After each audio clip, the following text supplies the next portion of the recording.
Karena si lakawa tetap si akid tukang akad. Urinang si makut orang yang diakad, maka hanya pegah-pegah pelakor. Salah bahasa ya, tetap kape. Pelakor maknanya perebut suami orang. Tang-tang suaminya ada perempuan.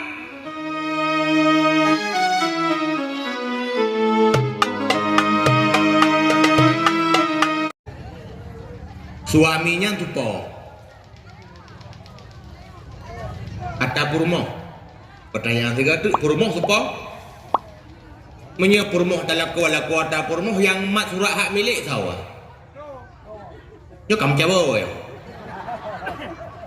Mesti rumah tupo ada poi yang mat surat hak milik poi karena rumah ada poi. Man purmoh lakawa yang tupo yang milik dah yang miliki. Dia tak pegang engkau milikku, aku milikmu, nyala lagu. Maka dalam fikih Syafi'i, akad nikah itu akad apa? Akad hak milik. Sehingga teka menikah berarti perumohnya kan milik lekau, atau akad untuk menghalalkan yang haram. Memang pendapatnya dua, yang kuat akad itu menghalalkan yang haram. Le akad ke halal. Tapi na ulama yang pegahnya akad milik. Oh wadah tadang re akad milik tupa tetap hak milik lekau. Menyemenang yang jitak hun kiban. Purmo hatta lekau hanya ke ada purmo hanya muhammad turan tu. Yang menan purmo hatta lah. Yang lu pupahnya wala kalau jawab je. Purmo hatta lah. Lakau tupa atama tu hataya tu.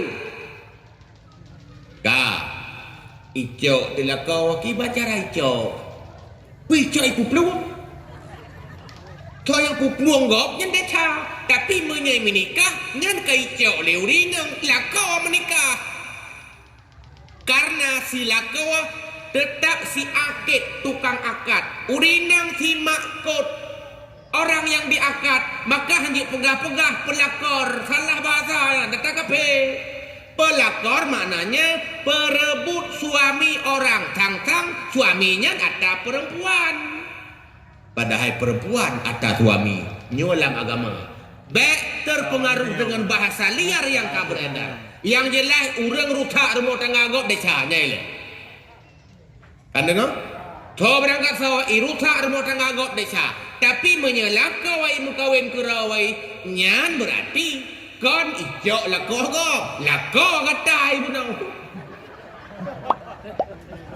Wah, ya benar jawaban tak jelas. Yang perkara rumah tangga gop tengok lakoh tengok ijak lakoh aja hilang sampai relah tu nyan desa. Tapi menyelak kau mukawin kalau nak hukum. Nyan kalau rumah cok lakoh gop lakoh mukawin. Ya lah ilang bab. Tapi untuk pertanyaan